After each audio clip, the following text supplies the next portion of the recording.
Hi everyone, I'm Emily from Richland Library's Children's Room and Education Studio. Recently, we've had a lot of questions about how you can help your child at home with reading and spelling.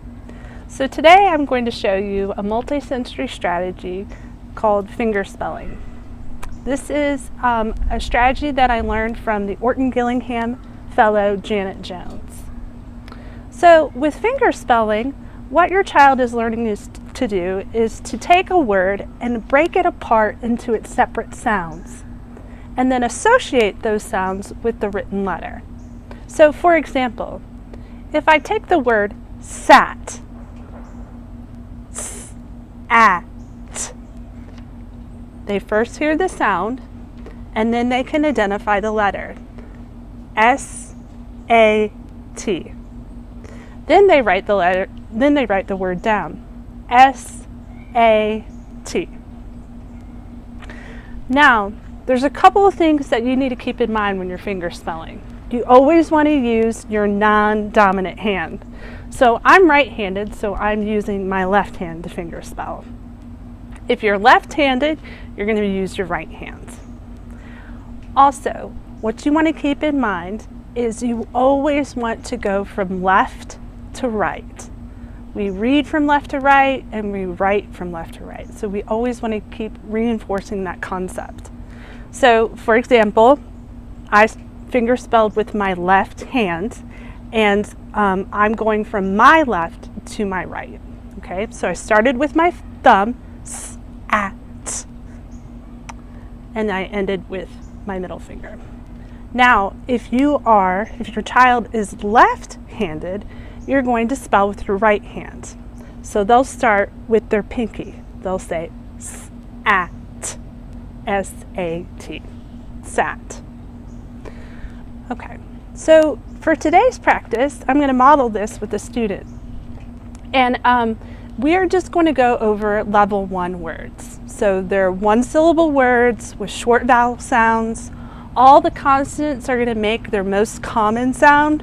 So we're not going to throw in any letter C's that make the S sound. They're all going to make the K sound, okay?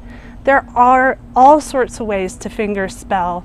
Well, what I mean is you can fingerspell any word, even very complex words. Words with vowel teams, words with silent letters, also words with prefixes and suffixes.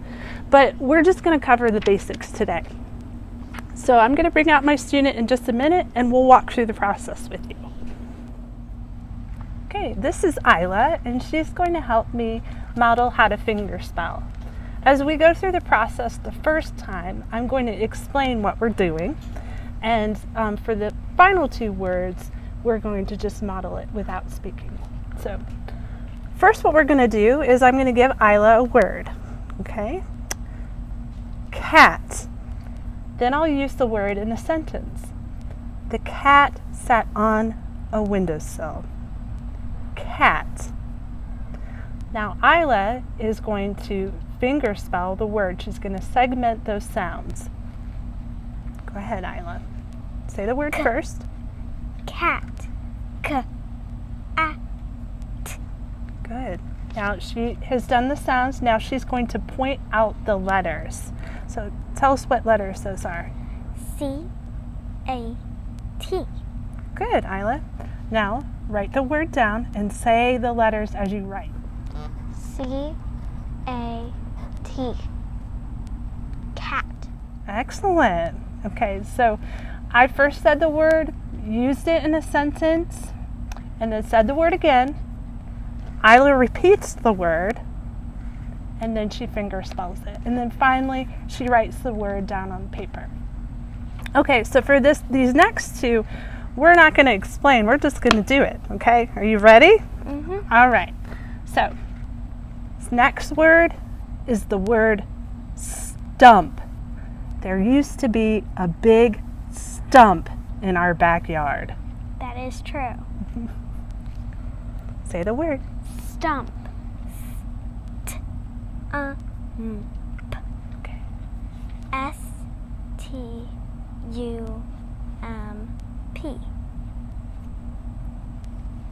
Stump. S